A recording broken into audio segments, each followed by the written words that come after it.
Son las 8:53, recibimos en los estudios RPP al defensor del pueblo, doctor Walter Gutiérrez, que de acuerdo a la ley aprobada ayer por unanimidad en el Congreso, tendrá nuevas atribuciones, nada menos que la de presidir el ente que debe escoger a los miembros del Consejo Nacional de la Magistratura, que ahora se llamará Junta Nacional de Justicia. Buenos días, señor defensor del pueblo.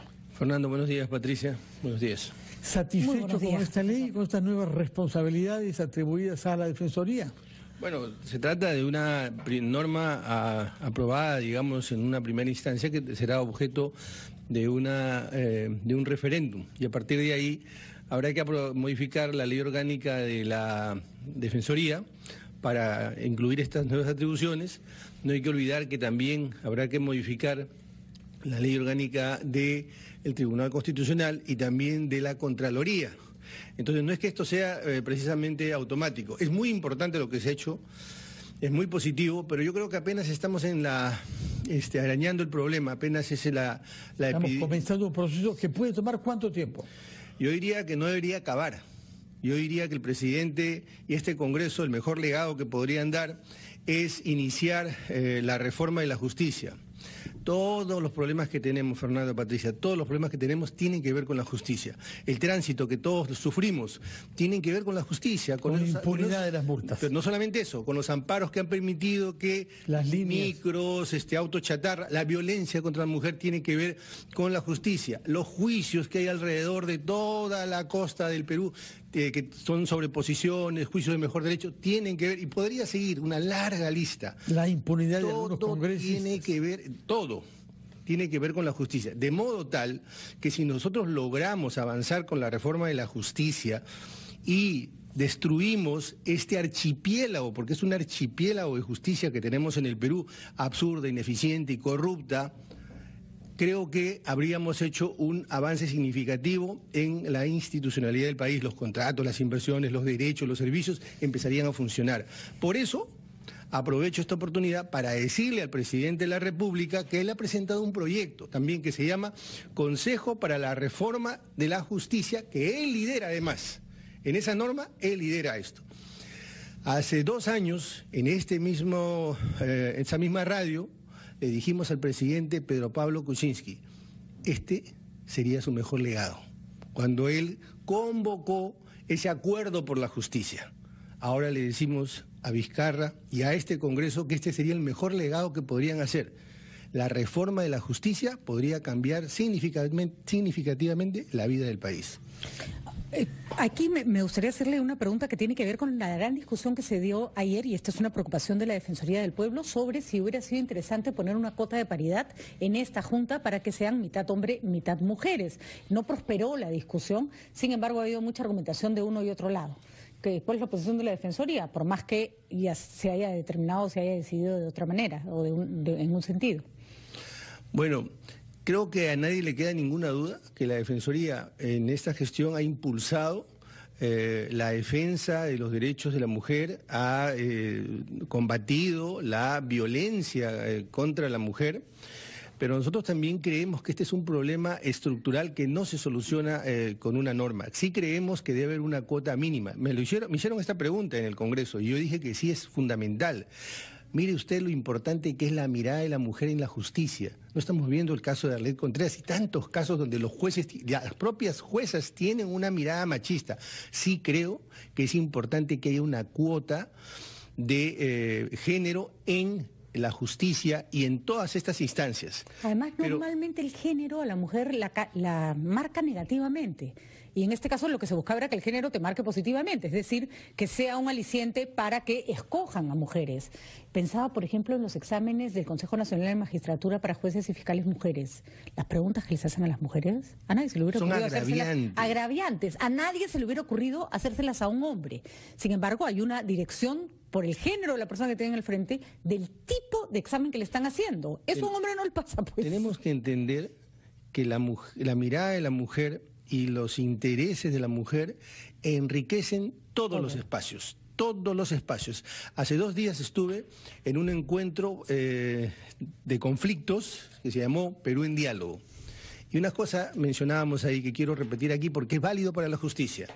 Si las mujeres participaran en los procesos de diálogo, tanto de parte del Estado como de parte de la sociedad, las soluciones serían distintas, porque las mujeres no solo tienen otra mirada, sino están también impulsadas o movilizadas por otros intereses. Seguramente los intereses que movilizarían esos acuerdos tendrían que ver con la familia, con sus hijos, con la sociedad. Por eso es fundamental, Patricia, Fernando, la presencia de la mujer en todas estas instancias. Entonces, ¿usted considera, como ha preguntado Patricia, que es un error que no se haya introducido una cuota ahí para representar de manera... Pero no necesariamente la paridad, yo creo, pues no una cuota necesariamente, mínima, ¿no? pero sí una cuota, porque acá estamos hablando de brechas estructurales. No es que la mujer sea inferior, hay una situación de inferioridad. Hay una brecha. Si la mujer... Otra tesis que nosotros hemos planteado y la vamos a tratar de demostrar es que las mujeres están más en la informalidad, no porque sean más informales. Una mujer que va a trabajar, aparte de trabajar 8 horas, tiene que trabajar 8 horas en su casa. Permítanos ir a una Le pausa doy el dato preciso solo para que nos vayamos a la pausa con este dato. Entre horas laborables y no el trabajo remunerado y no remunerado, una mujer trabaja 75 horas a la semana, un hombre 66. O sea, Bueno. tiene 10 horas más para su tiempo libre, su ocio, Yo creo que su eres descanso. optimista, ¿no? la mujer trabaja más y el hombre menos. Retomamos nuestra entrevista, 77 señor. versus 5, Más que eso, diría yo. Retomamos la entrevista después de la pausa. Son las 9 titulares de la hora y esperando que hable el primer ministro en el Congreso, seguiremos con nuestra entrevista con el defensor del pueblo, Walter Gutiérrez.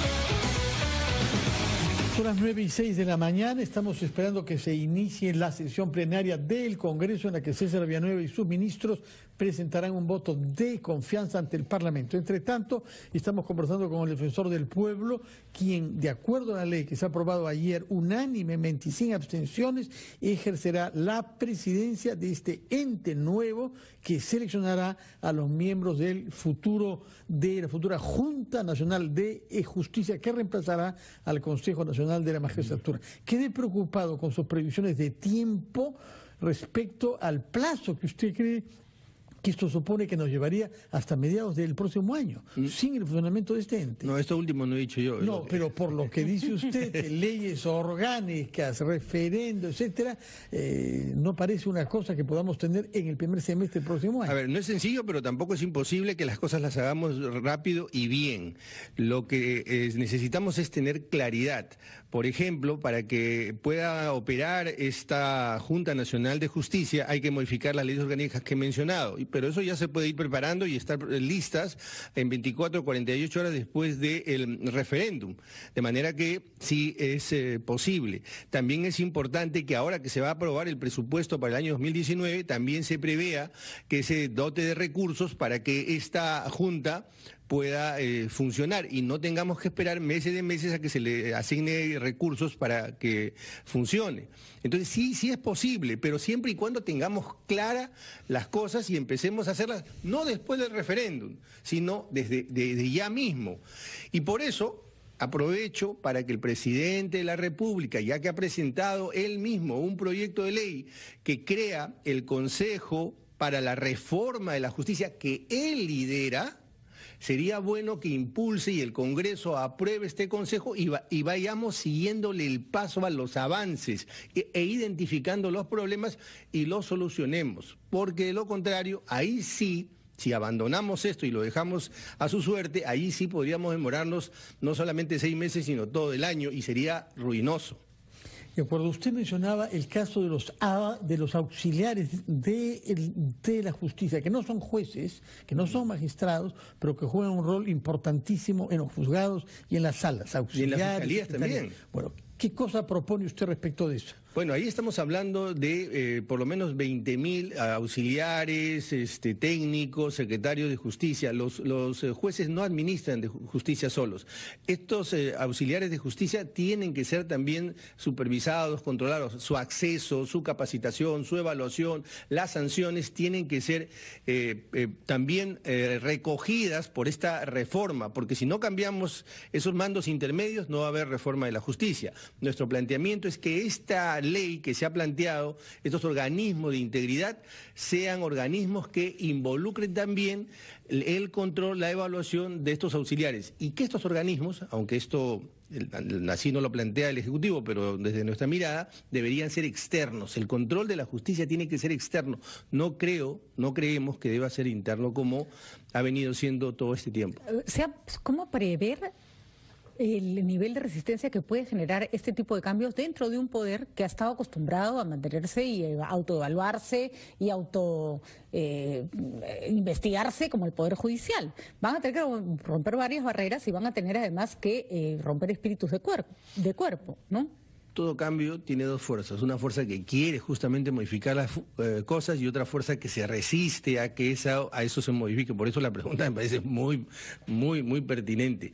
Pero creo que estamos en una oportunidad. Esta crisis nos genera una enorme oportunidad.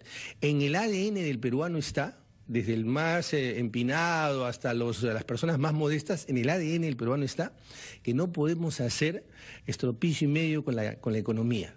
¿Por qué? Porque vivimos una época, en los 80, vivimos una época terrible. Ha quedado eso ahí grabado en el alma y en la mente del peruano.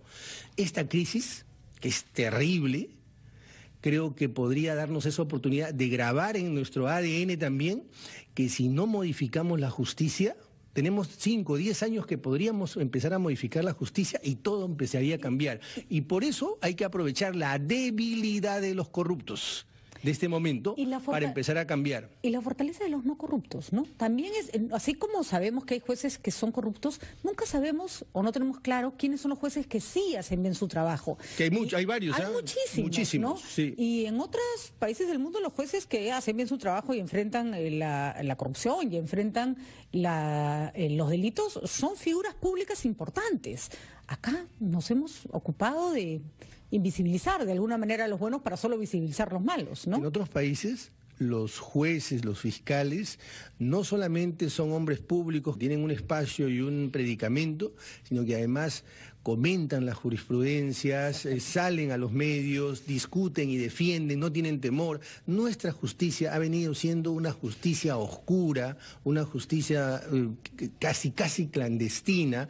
No, creo que hay que abrir esos espacios para todos esos jueces y fiscales que sí deberían tener un rol importantísimo en el liderazgo de la reforma, porque no va a haber reforma también sin ellos. Sin ellos, efectivamente. Esta frase que usan siempre los jueces del tipo, la sentencia se explica sola, ¿no? Y yo siempre digo, ojalá así fuera, no hay manera, uno se mata leyendo los expedientes, no entiende nada, y creo que están renunciando a su labor pedagógica, o sea, explicar por qué se toman determinadas decisiones y no otras, ¿no? Sí, evidentemente el derecho es un lenguaje que a menudo está lleno de galimatía, de laberintos, y necesitan ser explicados, y ese es un espacio natural de un juez, de un fiscal y de los abogados, ¿no? Y así se ejercen liderazgos además, ¿no? Señor Gutiérrez, además de nombrar y de sancionar jueces, la entidad nueva, la Junta Nacional de Justicia, debe revisar decisiones tomadas durante los últimos 18 meses por los predecesores, por los removidos miembros del Consejo Nacional de la Magistratura. ¿Cuánto tiempo puede tomar esto? ¿Cómo hace esta entidad para revisar sentencias emitidas a lo largo de 18 meses? Sí, no nuestra comisión, la Junta. La que ustedes nombren, la Junta Nacional de Justicia. Sí, lo que dice el último dispositivo de esta norma que se ha aprobado, dice que en efecto tienen 18 meses, me parece, para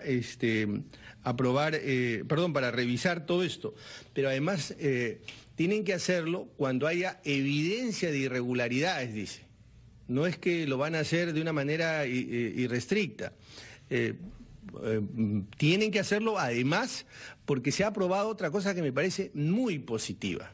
Ya no solamente la ratificación va a ser cada 7 años, sino cada 3 años y medio.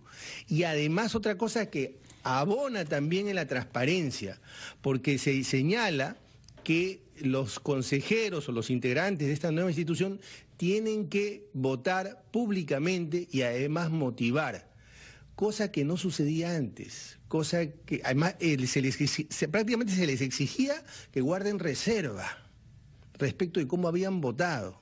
Entonces todo esto es positivo, primero porque interpreto que va a haber una evaluación permanente, interpreto que va a haber transparencia, y eso significa que hacia adelante y hacia atrás esta Junta va a tener posibilidades de control y revisión permanente. ¿Cómo se hace? Como la propia ley lo señala. La ley señala cuando identifiquen irregularidades. Seguramente van a crear alguna comisión especial para mirar hacia atrás. Tenemos algunas que son notorias, que tienen que ver con los audios. Que habría que hacerlo ya. Hemos visto ahí jueces, sí, que están suspendidos, como el señor César Inostroza, pero que no ha sido propiamente revocado, ¿no?